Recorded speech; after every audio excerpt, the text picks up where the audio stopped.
This is Meet the Owner, where business stories come to life with your host, Stephen Dryden Hall. Let's go, people. Welcome to Boom7, Meet the Owner. It's been a little while, hasn't it, Mr. Producer? We got getting busy, didn't we? Yeah. We had the food awards. That went well, sold out again. That's well done there. You're a great host, thank you. We've got a guest today who I've known. We were discussing it over some chicken in a local, non-local business Wingstop. And 20 years ago, I met this guy. And this is episode 16, and it's Jason Bone. Welcome to the show. Lovely to be here. Thanks very much for inviting me. You're welcome, mate. You've come from Kensington today. That's South Kensington, that's correct. South. Yeah. So I met you 20 years ago. You did? In Australia. Do you remember where we met? It was in the bar, right? Well, that's a good one. Yeah, it's Melba's bar. Melba's. Do you remember it? I remember it very well. So we met because we both worked there, right? Yeah. So I think when we first met, I think it was just we both were both English, and it was kind of like a bit of a. Well, I'm going to stop you there because I'm Scottish. So, don't be throwing stuff like that around. I'm British. Yeah. Okay. British. So I think I already worked there, and then you got a job there, didn't you? Yep, I was 23, I think, at the time. No, I'm not sure you were, mate. I must have better memory than you because it was 20 years ago. I'm 45, so I think you were probably 21. 20, maybe 22, 21, 22. Good looking, six pack. I remember. I thought this guy's got long hair as well. I'm like, who is this guy? And you weren't shy.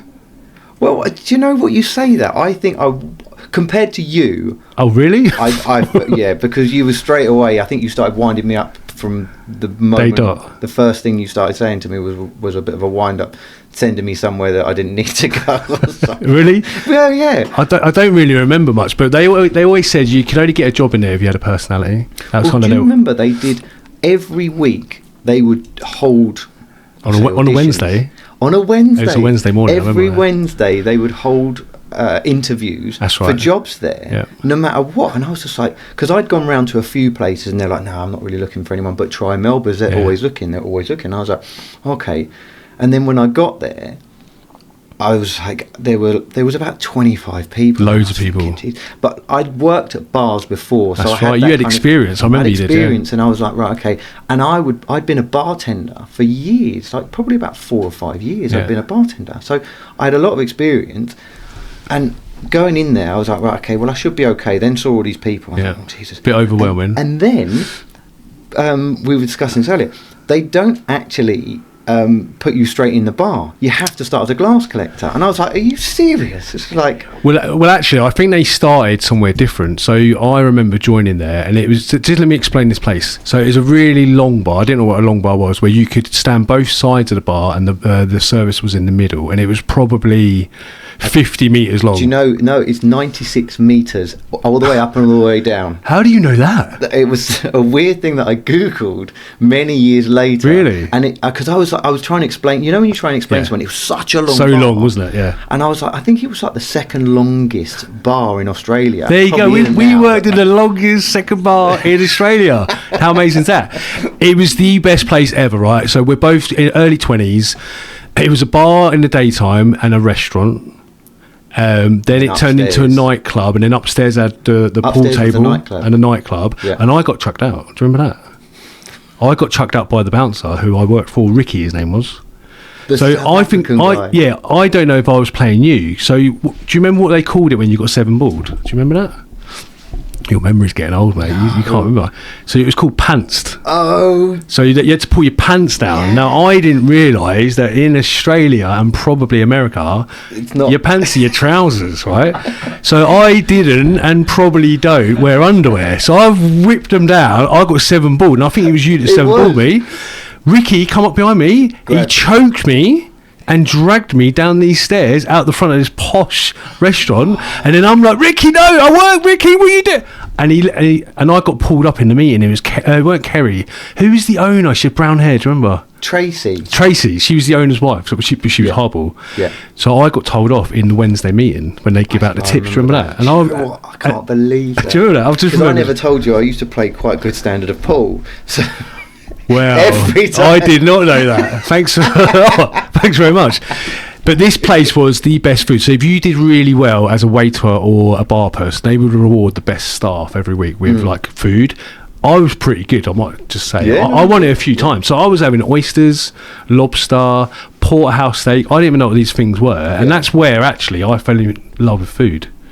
And we got on straight away, didn't we? Yeah, we did. Yeah, we did have a really good... You had chat. Like you're saying you were shy, you had chat. And I remember I was on your couch for a week. You had an apartment, I had nowhere to live. That's it, yeah. Because, do you know what? It's so funny. When my idea of going to Australia was to, like, you know, travel and backpack and everything like that. That was all the big plan. And I think I didn't quite... Did it swerve a little bit? I did. Well, I got there, and within a week, I'd signed a contract for a 2-bedroom apartment on the 38th floor in this beautiful building. And do you know what? Every time I watch I'm a Celebrity, Get Me Out Here, the building comes up because it's on the beach. And I go to my wife, oh, we used to live there. And she's like, you're a dickhead. Like, what you keep going on about? Oh, you're a dickhead. Blah, blah. Oh, and that's the hotel. It was the Gucci Hotel, was it?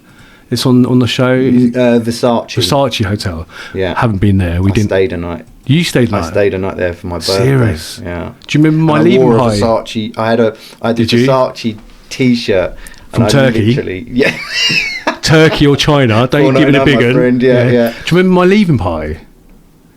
I organised a restaurant. We all went out for dinner. It was about 30 of us, and we went to like different clubs. Do you not remember that? No.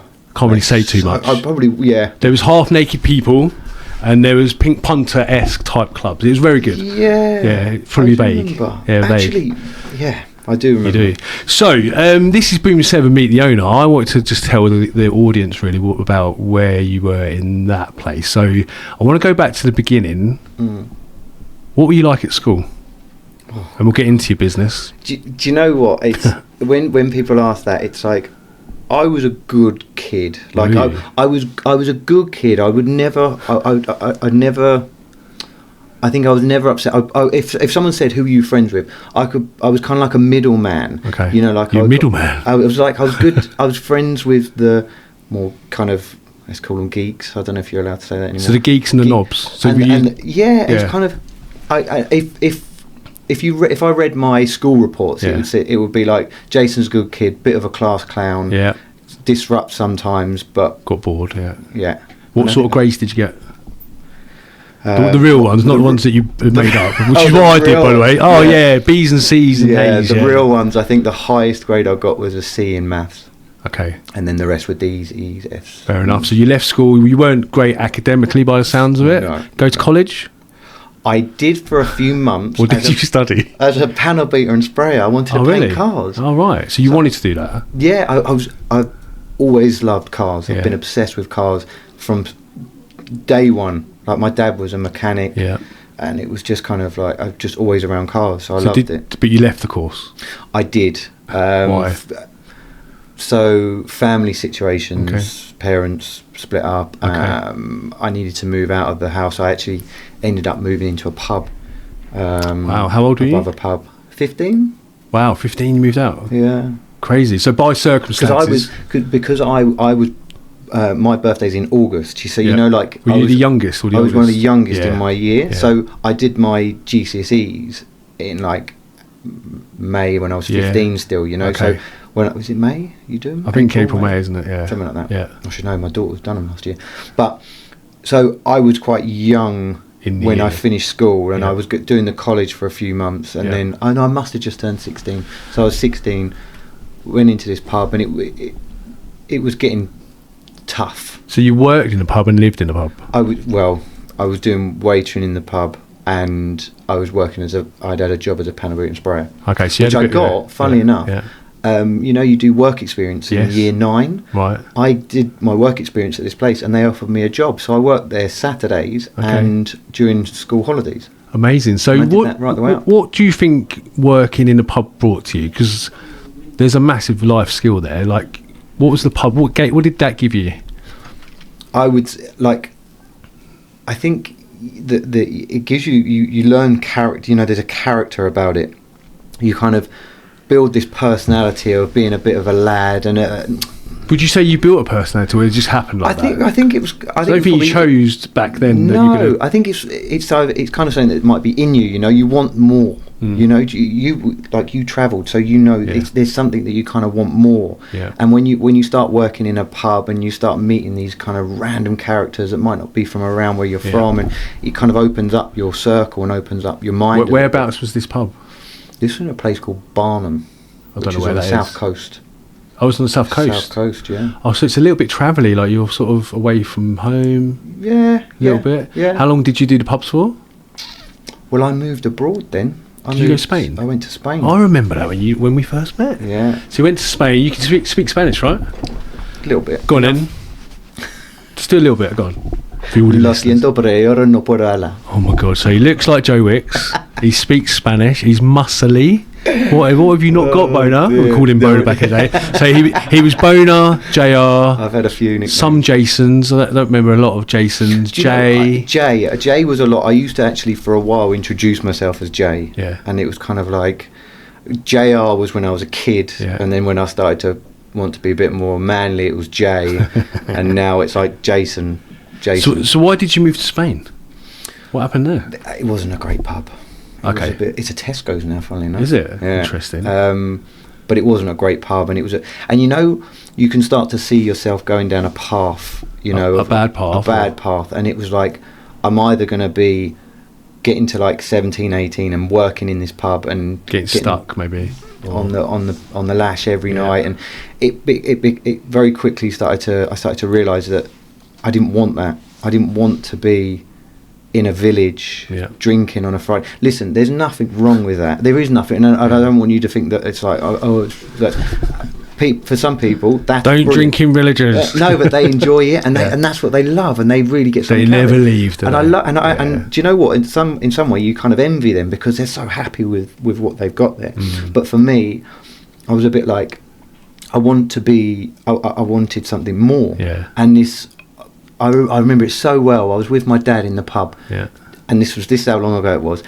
We went on teletext in the pub. Teletext. And we booked a flight to Spain. I remember it, yeah. One-way flight to Spain on teletext. Just you and your dad? Me and my dad, we sat in the pub, and we went on there, and I think you got given a number, and you had to call a number from teletext. So I want to know, like, did they let you use teletext in the pub? I mean, that sounds like a home thing. It was a real local pub. It was a real so you just hand it over. Yeah. Why was it one way? I mean, your dad must have been not very happy. Was he like, right, let's just go to Spain? He knew, but he wanted me to get out. He didn't want me to be in this pub. Okay. So he was like, do it. So you get to Spain, and I got a job straight away in an apart hotel with live-in accommodation. Okay. So that was perfect, you know, like live-in accommodation. Yeah. What were you doing? Bar, a bit of help around? But do you know what? It was brilliant because it just opened up. So you would do like, you'd do bartending, you'd do waitering, you would help with the bags if you needed to. Talk to people again.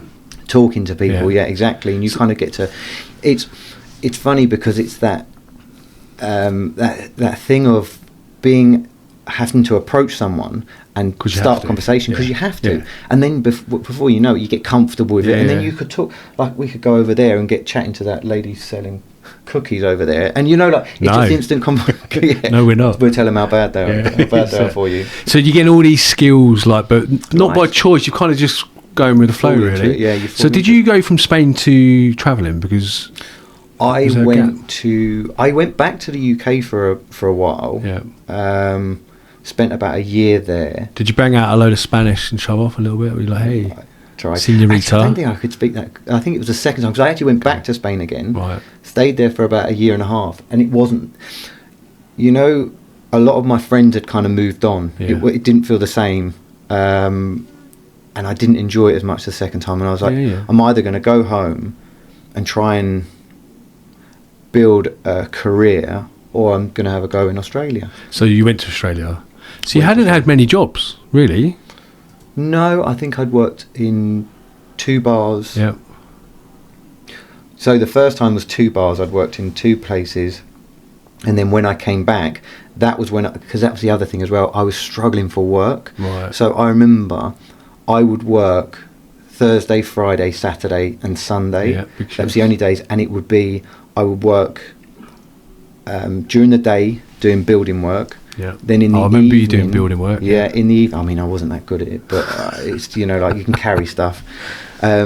Then in the evening I'd work in a restaurant, and then at night I'd go and work in the nightclub till 6, and then have to get up at 8 and do it again. Repeat, blah, blah, blah, it was like, so you do 4 days of hell, and Yeah. then 3, and it was like you were just making ends meet, you know. So we met in Australia. I was like, who's this good looking guy? I do taekwondo with that lady. Hello, lady. I can't remember her name. A very nice lady. And how long did you stay on for? Because I left before you. I did the year. You carried on another year. No, I stayed a year. Not in Melbourne's bar. No. But because I stayed in Australia a year, but Right. you'd already been there a while. I'd been. Yeah, we were sort of near the end of our travel. Maybe another 2 months left. Yeah. So we stayed in touch. Obviously, you were doing your travelling thing. You ditched me for a better looking bloke. What's his name? Robbie. I mean, if you think legend, good looking. Where's he from? He was from Prague. Sexy voice, surfer, blonde hair. I mean, I follow him on Instagram. I'm like, this dude is so cool, and he's still cool. He's still doing cool stuff. And then, so you come back from Australia. Mm-hmm. Business wise, you into a business yet? No. Well, this was at that turning point. It's like, what am I going to do now? So I was like, right, okay. In my head, I initially said I want to start managing nightclubs. I was like, yeah, I'll start managing nightclubs. I can do that, you know, because I'm a bartender. I know how to do it. I've watched people manage. It's like, yeah, sure. Easy. I think I got a job in a nightclub in central London. Couldn't tell you what it was. I think I did 3 shifts there, and I was like, this is not for me. And I was only doing the bar work, and I was trying to say to him that I was like, nah. Do you know what I did? I got back and my mum went, you need to get a job. I went, no, I don't need to get a job. I've been away for years. You need to get a job. So I went into Frankie and Benny's, and I had a tan. I was 23, confident. And the guy Richard, who's now in Miami, actually, you must follow him. I said, you've got any jobs? He went, yeah, can you run this bar? I went, yeah, I can run your bar. I'd never managed a shift, never done a rota before. So I just blagged it, and I loved it. But there's only a certain amount of time in it, because you've gone from Australia, travelling the whole world, to Frankie and Benny's. So I was drinking quite a lot still, and I still thought I was travelling. But that's what happened when I come back. But this is not a story about me, it's a story about you. No, that's interesting though, because it's a different... It's how when you came back, I think it sounds like you kind of struggled a little bit to... I did struggle a little bit. Yeah, I did, because you're living this sort of travelly thing. Yeah. And I don't like the term real time, you know, this is the reality and stuff, because you can create your reality, but you're just still on the same train, if you like, and things have to change, and I had to change back then. So you went nightclub. Was there a business yet, or we work for someone else? Where you at? That was, so I did like 3 shifts in this this nightclub, and I was like, no, do you know what? And I think it was even on a trial thing, and I just said, look, it's not for me. Yeah. And a friend of mine, he actually said to me, it's so... Now I know you're lying. You ain't got more than 2 friends. It wasn't you, it wasn't... And it weren't Rob either, who was it? Well, he actually said to me, he goes, I'm doing my personal training course. Oh, right. And all he said to me was, you'd be a good personal trainer. Yeah. And I was like, okay, I'll do it. Interesting, just like that? And I was like, yeah, okay, that sounds good. I didn't really know what a personal trainer was. I thought it was... Do you know what I thought it was? Go on. I thought it was, you work in a gym, and... people come up to you and pay you to train, which it is. Yeah. But I didn't realise there is so much more to it. And I think a lot of people that get into personal training don't realise this. Yeah. There is so much sales in personal training. Because you were fit looking in many ways, Jason. But did you ever train? Did you ever go to the gym? Did you run? I don't remember any of that. No. Did you surf? Did you try the surfing bit? I did surf. Could you surf? Do you remember I had a surfboard? Yeah, but I bought a surfboard and the fucking... do you remember that? Do you remember that cafe? It was a great ornament. Oh my God, do you remember it? So sitting there, we're having coffee in the daytime. Yeah, I bought this surfboard. It's about 4 foot. Yeah, I did the same. Right? Anyone who knows surfing is like, that guy is a fucking English Scottish guy, because... he can't ride it, he's too heavy. Yeah. And I was in okay shape then. Yeah. I just sat next to it, and I used it as a tool to just look cool, and I think you did it as well. I think I used it as an ironing board. Totally, right? But did you end up surf? Can you surf? I did surf. Don't bullshit. Actually, no, but can you know you what I had to do? I don't know if you remember, I can't remember her name. So one of the girls that moved in to the apartment, she had a longboard. Which is what I needed. Which is what we all needed. Yeah, we did. You know, and I actually used to borrow hers, and that's what I'd go out on. I never got up on my surfboard I bought, because it was 6 foot. Yeah. It was so short. Just light and short. It just looked really cool. So I was like, that's the coolest. So you can surf on a girl's board. That's that. We've wrapped that up and we've sorted that out. So you go PT. Now back then, would it have been Premier training? Would you have done Premier? I did do Premier training. So I did it through lockdown, but not with Premier. But so I know a little bit about level 2 and 3. But obviously, I've seen you grow in terms of size, by the way, and just your brand. So you do level 2. I'm assuming you go first. I did. Do you know what? It's an interesting part actually, because I did, and this is a big part of like my journey. I don't even know if you knew about this. So I did my level 2, and midway through my level 2, we had a Christmas break, and on that on Christmas Day, I had a car accident, and I flipped the car 6 times, and I was in a coma. I don't know. I would remember that, surely. Yeah, it was 2007. Right. Oh wow! So I had nearly corned beef dead. Gone. I had 25% chance of survival. I had bleeding on the brain, fractured my skull, fractured my spine. I was in a bad way. I must have known that, because we met up after. Surely after or before, was it? But after? It was no. So we would have met up afterwards, because that wasn't long after I come back from travelling. Wow. So that was so I'd done my level 2. Did you finish it? What? Level 2. Yeah, I just qualified. So just qualified, and then we went on the Christmas break. Yeah, because it's level 2 gym, isn't it? So you can train in a gym. Yeah, in a gym. Gin? Don't drink gin. Gym. Wrong podcast. Yeah, wrong one. Yeah. Okay, so you're recovering for how long? That's crazy. So I was in a coma for 6 days. Seriously? And then I had to spend. I was in hospital for until kind of end of March. I was in it was called the Donald Wilson House. It was like a recovery. Do you remember what happened? I remember I was kind of running a bit late to see my mum, and I was just going. I was probably doing about it was on a national speed limit single lane, so I think you can do 60, right? Yeah, okay. And I was doing about 60. Yeah. But you don't have to do this, and I just caught some black ice, slipped, and there's weird things that I can remember. I can remember, I think it was Amy Winehouse was on the radio. Yeah. Or it was a tape. It was a tape. Tape of. For all you listeners, tape. It's a thick, chunky thing you stick into the car. Yeah, and you have to rewind it. Tape. And then I remember losing it and then flipping, and I can remember just in slow motion seeing like other tapes and pens and stuff in slow motion. Why am I laughing? I know, slow motion tapes. It's like everyone's googling tapes. Yeah.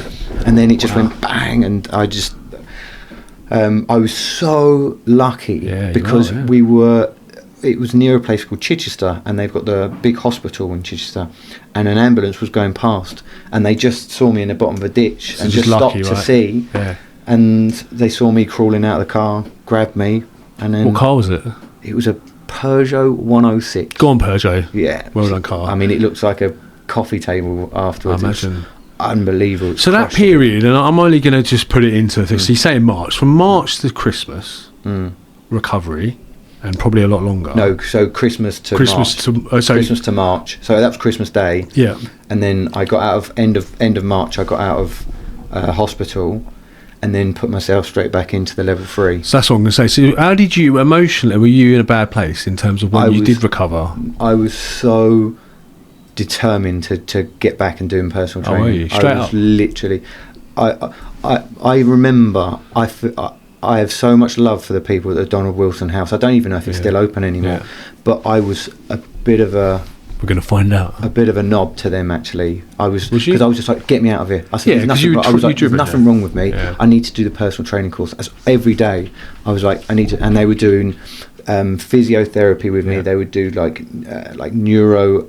I can't remember what it was called now, but these different types of therapy, like they'd give you Lego to build and things like that. And you like skills and stuff. Yeah. Which, do you know what? You were probably not knowing, you were learning some skills then about the PT stuff. I thought you were going to say learn how to do Lego. Which I don't think you were going to be very good at that. No. So you went level 3.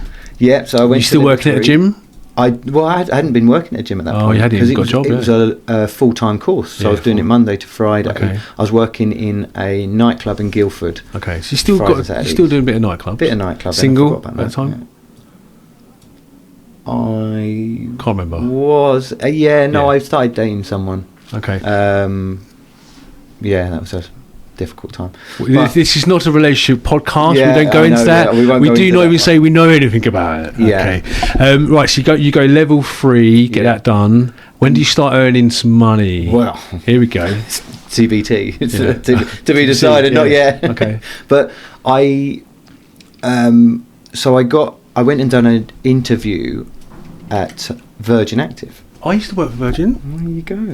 I remember you did, actually. Yeah, the Skido in Milton Keynes. That's right. So you had an interview there. So, and the way they do it, the way they worked it there was it was an open day sort of thing. Yeah. So they can cherry pick, can't they? Yeah. So they'd have the managers, the fitness manager, the PT managers, kind of dotted around, and there'd be loads of you, and you had to like interact with the other potentials, and then you had to come up with like a 10-minute class or a 5-minute class for everyone on the spot, and they'd see how you interact and your energy, and I wanted to get a job in like Croydon or Farnborough, like because I was in the South Coast sort of area, and this guy from the Strand, he was like, I want you at my gym, and I was like, Central London, Strand, oh my god, that's amazing. I was like, that's where they charge the most, and you can get the best clients and blah blah blah. So you sold that? They're like, you make some money over it. Instantly, I was like, he was actually selling to me, which I wasn't. You go to an interview, you don't expect. I was 23, 24. Yeah. And so I just kind of like was like, amazing. So how did you get on? Because PT is a bit of a world where I could probably say that 8 out of 10 personal trainers, probably, my opinion by the way, lack the people skills.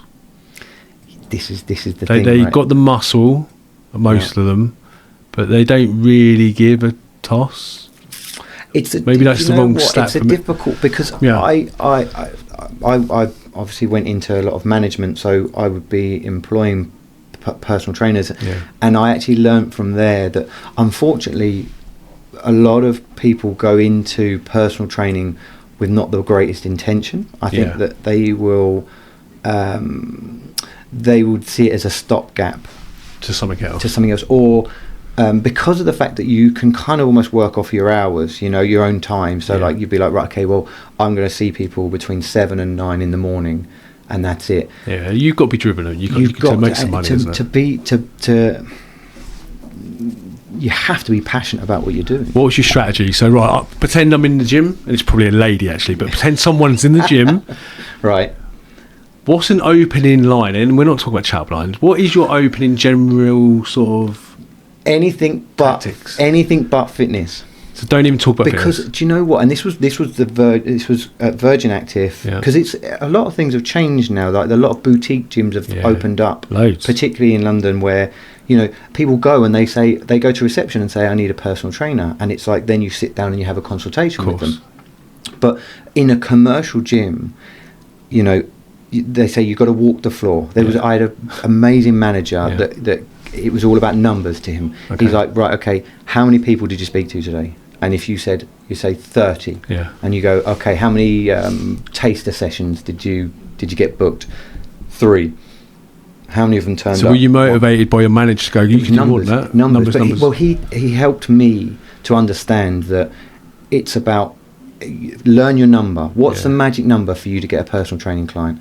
Do you need to speak to 20 people, 30, 40, 50, 60, 100? So tell me this, right? Are you going to come and talk to me while I'm doing bicep curls? Or am I in between? You see, so this is the thing. You have to learn to read people. Listeners, listen. This is key. Boom7 You have to learn stuff. to read the situation, because if you go and interrupt someone... annoyed. Exactly, right? But if you create the moment, you create an opportunity to build a conversation with someone, don't talk about fitness. Talk about anything other than fitness, or give them a compliment if they warrant a compliment. Oh, that's a great set, well done. And you know, see what they do. If they engage with then you, you game on. You kind of get engaged. But I tell you, a really good thing that I used to do is I used to just completely off key, randomly. I'd be like, if I've got an hour spare, I'd be like, right, I'm going to do a 20-minute fast class. And it was like, I'd make up a class for 20 minutes, and I'd just go up to everyone on the treadmill and just go, listen, this is boring. Yeah. Do you want to have some fun? Let's go and just do a 20-minute class. Yeah. It's going to be body weight, or I might grab a dumbbell. That's it. 20 minutes. We'll burn more calories. You'll enjoy yourself. You'll engage with other people. And I'd get like 6 people, and I'd get them to come and do that. What happens is you start correcting their form with certain things, and you just kind of teach them a couple little bits, and then you read off of how they react to that. Did you learn that at Virgin, or did it a combination of you just trying stuff? I think it was like trial and error. You learn as you go, and with clients as well. That's a common thing as well. Like you learn off of clients as much as they learn off of you. If they 100%. Start having an issue with their hip or something like that, you start looking into why they've got that, and you're watching it, and you learn from them. So you're at Virgin Active. You're PT. You've got to hit do you hit numbers there? I don't know their model. Was their model you paid a rent, or you gave a percentage, or a bit of both? What was their? So their model was this was back in the day. It was, you started as 40 hours as a Fit Pro. Yeah. And then every month they take 5 hours. He's a sleeper over here. Go on, Chris. He's got children. Yes. We'll be talking to him about the gym. Yeah. They drop 5 hours every month of your Fit Pro, and your goal is to build up your personal training each time. So was there a leaderboard? Because we had sales leaderboards when I worked there, because I went into sales. I don't know if you could tell. I could have told you that. And I wasn't top. There was a lady called Morgan. Who? What's Morgan. Her name? I'd like to meet Morgan. She just had it all. She was making people dinner. Like she knew she's Persian, so she just looked after everyone. Okay, so that was a win. How did you get on in your first period of being a PT compared to everyone the others? I struggled. When I went there, I really struggled to see my value, because they were charging the same for someone who was what was called a check level 2, which was quite check level 2. Like Paul Check. He was like the bee's knees in the industry at the time. There was another guy who was studying to be a chiropractor, like, so his knowledge was, and there was guys that had been in the industry for like 5-6 years, and you're just like, how? And I remember saying, how much are they charging for you? And they were like, I think it was 45 quid. And I was like, well, I'm charging 45 quid. And they were like, I was like, why would someone want to train with me? So your confidence and sort of self-sabotage. Really, and there was one PT, Tommy D, his name was. Tommy D, big 6 DJ fella. He was so funny. And he said to me, you've qualified, you've put in the hours, you've done your course, you've got the qualifications, you're worth it. And it was like, so give you that confidence. And it was and it built my confidence. So how long do you do that? Because I would follow you on probably Facebook back then and be like, hey, how you doing? We've met up a few times. What happened next in business? And because you've kind of blown up, I would say, and to get to where you are now, and that's my opinion, but we'll talk about that. So you're Virgin Active how long? I was at Virgin for 5 years, I think. Yeah, big shout out to Richard Branson, by the way. He's just lost his wife, hasn't he? Really? Yeah, I'd see it online. So a big important part of his life, obviously. But I loved Virgin. Yeah, me too. The month I joined, my manager won a trip to Necker Island, which is where he owns. And I was like, I am inspired. I love the brand. Yeah. You know, I'd buy what I could from them as well. And I think they were a good company at the time in terms of when I was there. So you were there for 5 years. Did you start doing better in terms of sales and PT sessions? Yeah, I moved. I ended up working at 5 different Virgin Actives, funny enough. Yeah. 3 as a PT and 2 as a manager. I was what was called a cluster manager. So you managed 2 teams at the thing. Really enjoyed my time there. Learnt a lot. They actually put us on a lot of courses as well. Yeah, that's good. Kettlebell course, TRX course, Ripcore course, Power Plate course. They were really. Is there a course for Power Plate? Do you know when they first released it, they said that you had to be qualified. You had to go and do an exam to be able to teach classes on it. I go and stand on it for 30 seconds and then feel a bit sick. It just vibrates and I'm like, I don't know what this is doing, and then I'm off. Yeah, and then you throw up and then you've lost the calories. So maybe I should talk to you off air about that. Yeah. So you've gone 5 years, you're doing all right, you're learning loads of different techniques and skills. What were is it the Python? Is it? Viper. I love a Viper. They were good. They were very good. I've got one at home still. Yeah, I'm sure you have. Yeah. What was his name? Michel Decour. I think his name was. He was a guy that came up with it. He trained me in it. Did he? Really good guy. Canadian. I'm going to write his name down. What's his name? I think it was Michel Decour.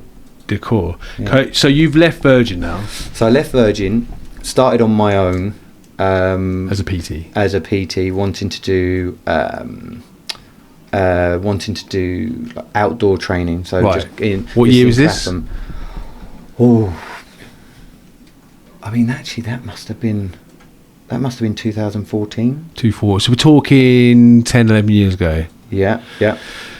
So that was probably just before it peaked about outdoor training. So you were kind of one of the first type do you people. Remember British Military Fitness? Yes. So they were huge at the time. Yeah. I actually got quite a few clients from the back of it. Because I don't blame them, but they would have 50 people and you'd be watching people and their form wouldn't be right. But it was for them, it wasn't about form. It was like, just get moving, get yourself moving. Right, so this is business now. So you've left a corporate company, you started on your own. Yeah. Did you get a logo? Did you build something? Did you design something? Talk to me about it. I did a company called Smart Personal Training. Okay. Sounds smart. Well, yeah. Well, I think it was like train smart, not hard, or something like that. Smart, I like that. And that was your company. And that was my company. I was leaflet dropping and just kind of working from there. And I did that for a few years, and I done okay. So I think, didn't Joe Wicks do that? Yeah, he did it in Richmond. You look like Joe Wicks. I mean, I think I mentioned that last week when I said, do you want to come on a podcast? But, obviously off the back of the famous guy. Yeah. So did you PT'd and you literally put leaflets through door? Got a leaflet dropped. So do you remember your first client? Or did they take them from Virgin? Drop in. You're not allowed to do that. You're not, but you took a couple, right? A couple decided to come with me. They finished their. Well, it's important. You need a head start. Do you know what?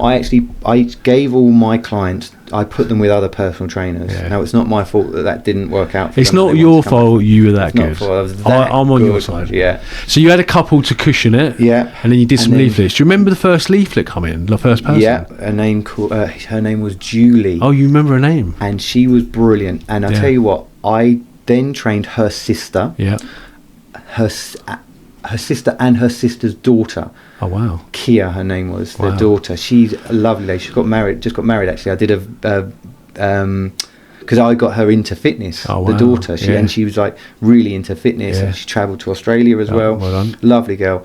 So that was my first one, and that's the thing. It's reputation. Yeah. When you're outside, and it's about you. Then everything is about your reputation, and that's what's happened to me. Do you think you changed from being an employee to an employer of yourself? Do you think did anything change? No, do you know what? It should, but I think that I always wanted to do the best for whatever company I was working for. Yeah. I would work the hardest, because I actually in 2017 I then got employed at a boutique gym called Lomax.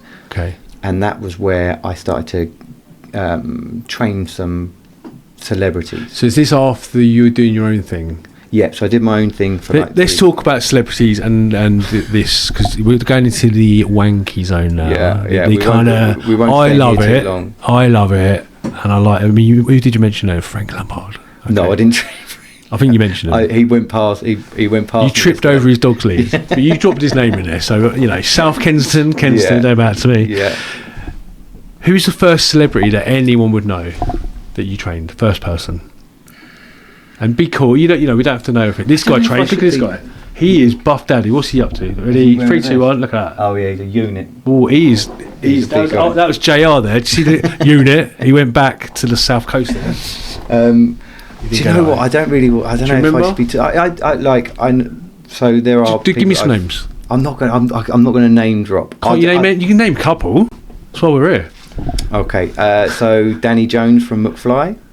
Cool. I mean, it's not a big name, but yes. I mean, he just won I'm a Celebrity, Get Me Out of Here. Has he? Year. Yeah. Oh, see, I didn't watch that. Sorry. Sam Thompson, he also won I'm a Celebrity, Get Me Out of Here. So 2 winners. She also won I'm a Celebrity, Get Me Out of Here. What do you so do? basically, Have you got a guy? Want to win I'm a Celebrity, Get Out of Here, train with me.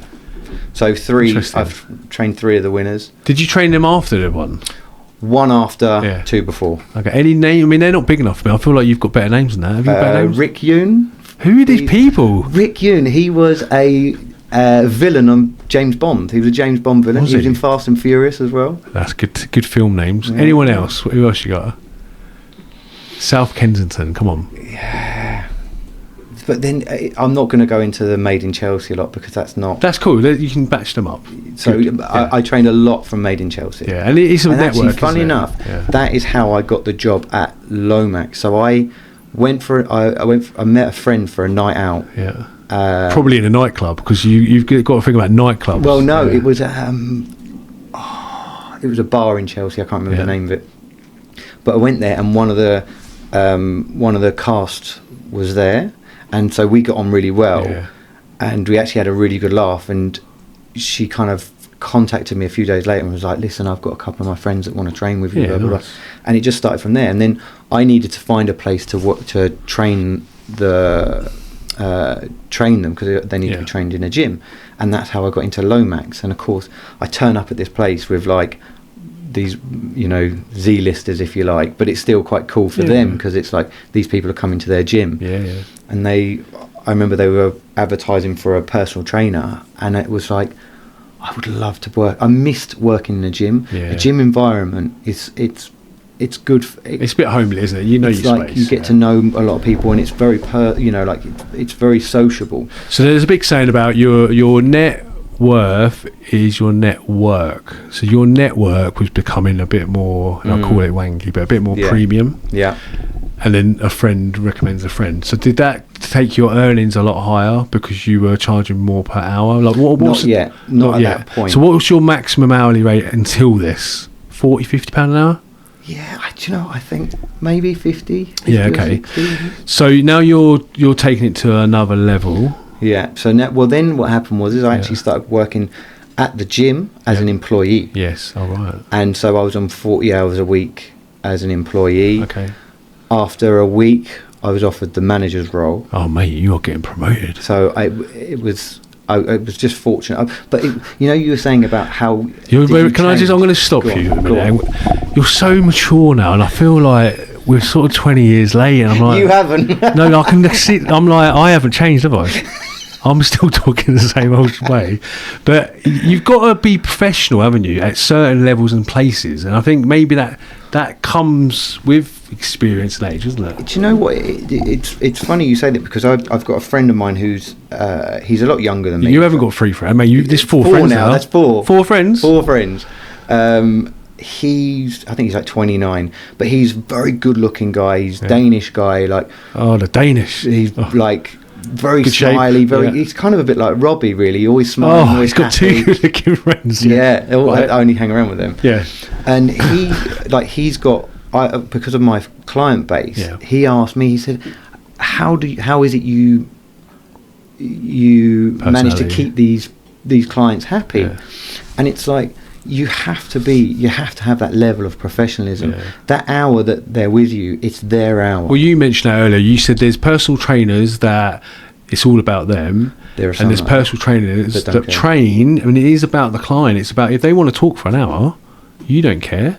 You do. Sometimes they need to get out, don't they? So this is the thing, right? So this is the way that I've always seen it. They're employing you for a service to get a goal. Yeah. So it's your job to do the best you can to get that goal for them. Now, for some, it's like that's their focus, and that's all they want to focus on. That's fine. I said to you before, like I've had clients that put headphones in when they're like. I mean, we can't listen to you too long, Jason. Jason, JR, Boner. But yeah, so like. Got it. You got some that want that, and some that just kind of want to chat, and you almost have to go right. Okay, talk while you're doing this. You know. Yeah. And so you've got to find that balance, but it's about reading that. Totally get that. So you're still in the industry. Mm-hmm. we're going to talk about is it a new business? It is a new business. Yeah. So you're at a level, if you go fast forward a little bit, you're now training... I've now got a studio at home. Wealthier clients. Yeah, I would say like they are a lot of high-end clients. Yeah, so what are we talking about money-wise? So where you've got your Virgin Actives and your local, say, Milton Keynes, is £50 probably the ceiling. Yeah. What type of packages? So this, like, I'm not going to go into the prices. That's fine, but because it's not fair. But it is a higher price. Yeah, and is it long term, short term, quick goals? Like what? That's the thing. It very much depends. Like some of my clients that I train now, I've been training for 7-8 years. I have some that kind of come and they just do like 10 sessions and then that's it. Do you ever travel to their like holiday and stuff with them? Or no, you've never done that. I've never travelled to their holiday. Oh, maybe they will one day. I feel like that's going to come. No, can we fly you over? Yeah, I don't think I ever would because it's not. But all my other guys would miss out. But if you want to send me, I can fill a spot. Yeah, you fill me. But this is kind of obviously leading into my business now, which I came up with my wife. We came up with the idea probably around about I think it was like 2 years ago now. So what is it called?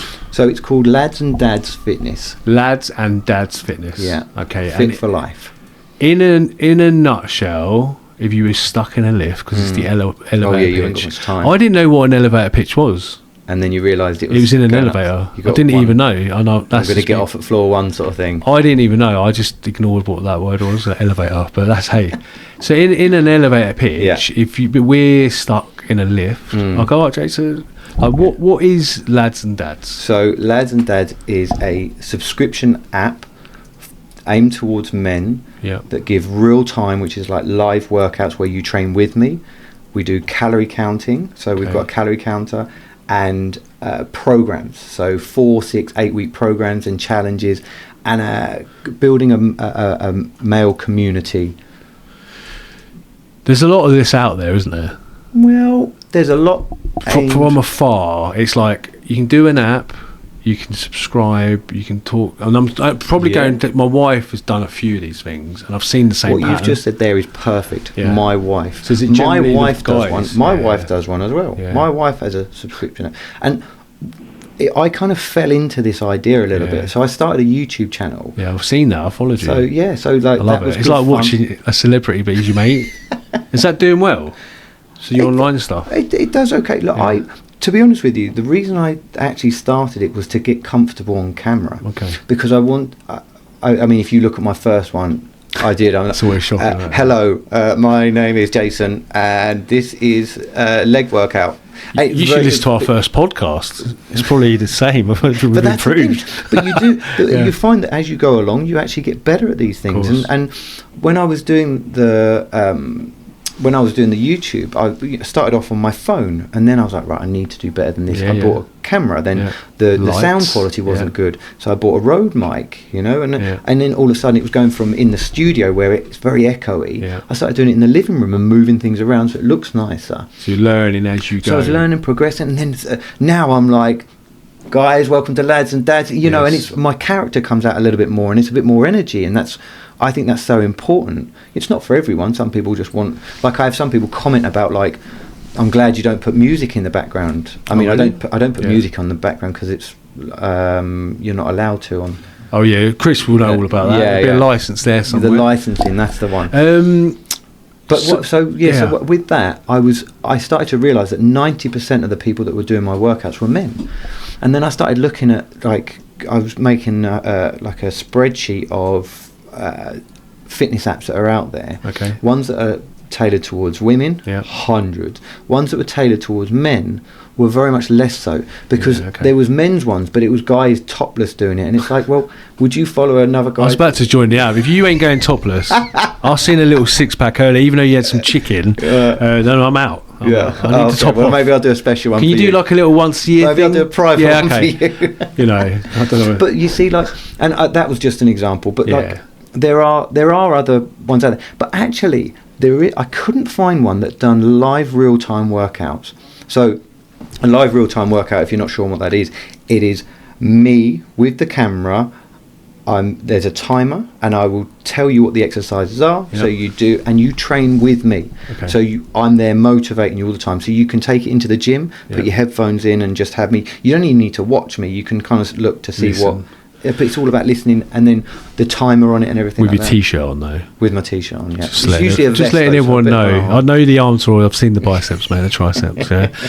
Who's the? No, he's not Australian. He's English. Who's the English guy that's done really well in Australia, but he's very much online? James Smith. Is it James Smith? Yeah. Yeah. What's your opinion of James Smith?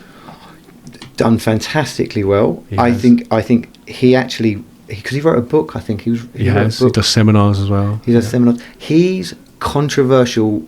He was on purpose, right? Yeah. I think he was on purpose. I think he got sued a lot. I think that's why he changed really? I think he says it. He says I'm getting sued again. But it's so interesting. It's almost like rage bait. He was like almost like saying things. I remember he made a comment saying, "If you have a client for longer than 6 weeks, you're not a good personal trainer." I've heard him say that. And I think I even bit to that, and I was like, and I regret he wants you to probably. He wants it creates but what it's good at. It creates conversation. So people start saying, well, I agree, I disagree. Most people would disagree with that.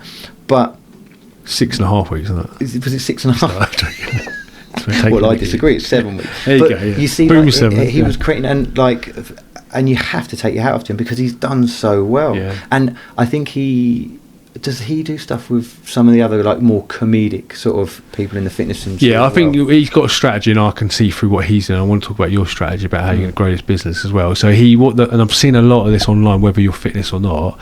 A lot of these guys that have got a big following swap interviews with each other because they swap audiences. And so if you've got a million followers and you've got a million, potentially you've got 2 million. And I can see it with Diary of a CEO. I see it with Simon Squibb. I see them doing it. I can see what they're doing, and why would you not? Dodge Woodall, I love him as well. He's doing stuff and he's crossing over all these things because they're just sharing audiences, and if they share their audience, they've got more to sell on, right? And if you like what they hear, you're going to listen more. And the thing is, if you've got a following of like-minded people. They're more, but that's how you find new people. You know, obviously algorithms are algorithms on social media, and they kind of work to a point. But if you start seeing something like on my social media, I tend to do half and half. So some of mine are silly ones, which actually get. I know. I watched them this morning in bed. I did in bed. Did you? Yeah, of course I did. I do my research. I am a professional. Yeah. It was only for about 5 minutes. But point being is, you've got this little cool thing where you're showing your arm moving. It's got red, it's red out, and then there's green if it's right, and it's like technique-wise, which is good for people that want to learn like visually. So I see why you've done that. There's that funny part, and then there's that professional part, and I like the mix, and I can see there's a strategy behind that. You've got this business that's online, lads and dads. How do you get more people seeing it, coming across it? Because this is a tool, podcast. Yeah. We're going to share it on Horizon Radio. We're going to share it on the website. We're going to share it on all my channels and LinkedIn. I assume you'll do the same when the link's done. Yeah. But how are you going to grow the subscribers? Are you going to do it organically? Are you going to do it paid? Or a bit of both? Tell me. I think this is such an interesting part of like where let's say my journey, because I'm going into a bit of an unknown. Okay. I've always been been able to kind of been very lucky getting clients in gyms, word of mouth, this kind of thing.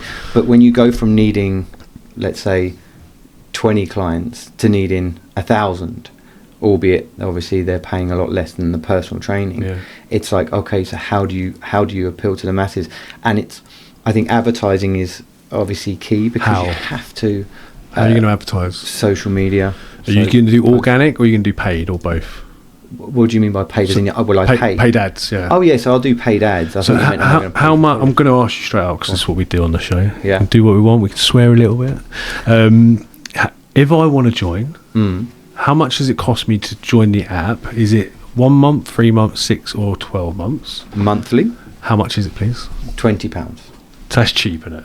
It's cheap. I don't even like that word. That's a good value, hopefully. It's incredible value, and I'll tell you why. Because when I do personal training, right, I love my job. I'm so passionate about my job. When I do personal training, there are only so many hours in a day. Yeah. So there's a ceiling as to how many people I can see. Yeah. Now, I actually train in a gym rather than my studio, because the studio's only got lighter weight. So I like going to a gym, and I enjoy the gym atmosphere. Yeah, of course. Yeah. And I watch people in the gym, and I watch them doing things wrong, and like, if I feel that it's right, I will go and chat to them and see what they're doing, right? So I'll go and chat to them as if I'm trying to get them as a client, but I've got no interest in getting them as a client, because I want to help them.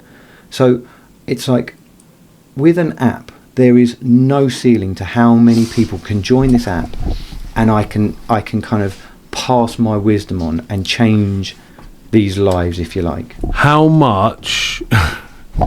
Are you okay for? We've got 5 minutes. Okay. 5 minutes. How many hours have you put into the? Is there a lot of recording, or is it all live? Actually, sorry. So it will be live every day. Yeah. So actually, that's just your time. Yeah. Yeah. Who's filming it? It's just on a tripod. It's just a tripod. It's just on a tripod. I have my little iPad with my timer on there. I've done for the programs. Yeah. I've actually. So the programs will be, let's say for example you want to do a 6-week circuit program. Yeah. What happens is you go onto the circuit program, you click it in, and then what happens is when you push play, the timer will start, and there'll be a demonstration of each exercise. So it will come up on the screen of the exercise you're supposed to do. It will say it underneath it, and the timer will start. And so you can have it in your ears, or just like the little beep thing. Beep. Beep, and it will tell you when to start, when to stop. So that was a big part. I filmed like 300 exercises. That's what I mean. There's a lot of time and effort gone into that. There's a lot, and there's been so much in terms of learning the process, and like you said, the advertising. Yeah. Getting myself out there is kind of like probably going to be my biggest thing for my next 6 months. How much money are you going to put on paid ads? Like, what's like a minimum that you're going to put in there? So £100, £200, 50 quid, 10p. Because the app hasn't launched yet. So the app is launched on the 27th of December. Oh, just when you've eaten loads of food. That's it, exactly. So loads on Boxing Day, when you're feeling like stuffed, fitness gym. Because I think that people are more likely to start then and just start looking, and if it's coming up live, you can kind of book in from there. Where are you going to try and is it quite a unique thing, or is that sort of thing out there already? Is it a bit of a blend of? I think that so imagine that, like, there's a you're making a meal, right, and there's all these ingredients, and I think that I've put the right kind of ingredients to make it perfect for people to actually feel part of a community, understand a bit more about their food, understand a bit more about their training. They can learn from me as they go. Then they start doing the programs. I think that I've put together, I've put together a really good kind of blend to make it perfect. So you don't need to use another app to kind of like count your calories, or another app to look at your program. But how do you do? I'm trying to work. Cause I'm going into PT world now. How do you build a community? Is everyone on the same WhatsApp, by the way, in this group community? Is it a community? It'll be on the app.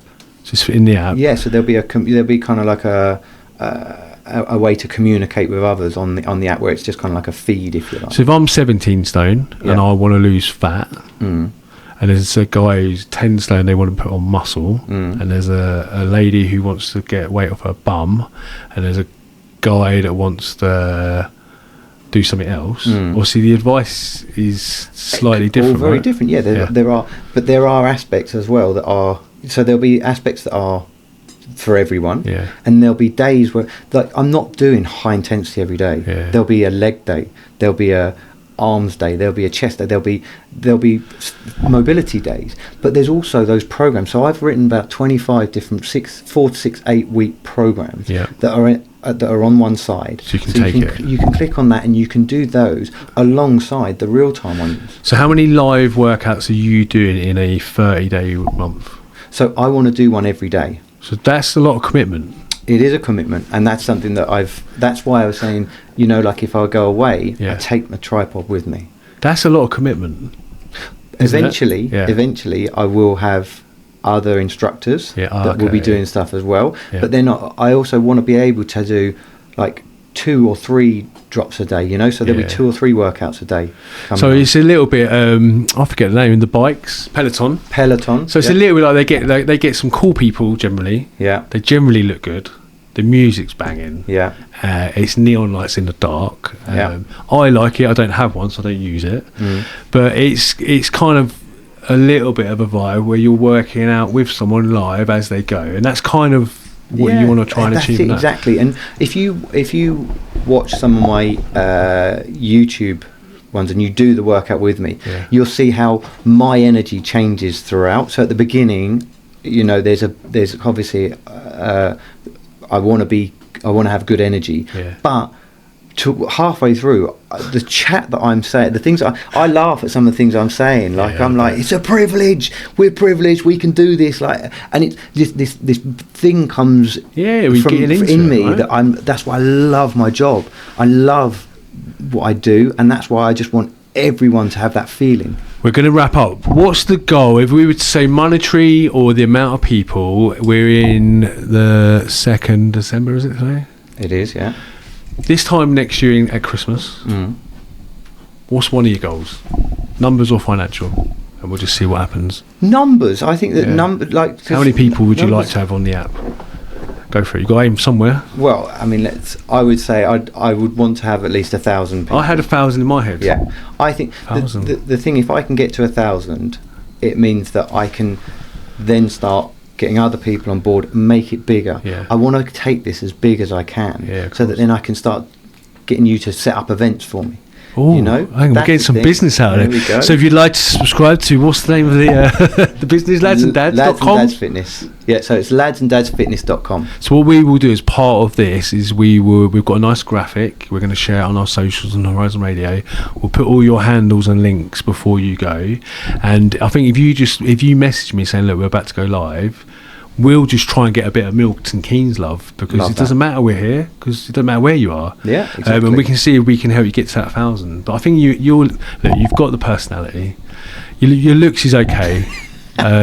Your body's, you're getting better. Yeah, thanks, mate. And I appreciate, one, you travelling up from South Kensington, South near Chelsea apparently, and coming to see us, sharing some light chicken with me as well. Pleasure, mate. And really good. We're coming to London, so I'll hook up with you as well. But we wish you success, and thanks for coming in. Brilliant. Thank you so much for having me. I've had such a good day. Brilliant. Enjoyed it. Thank you very much. Cheers, mate.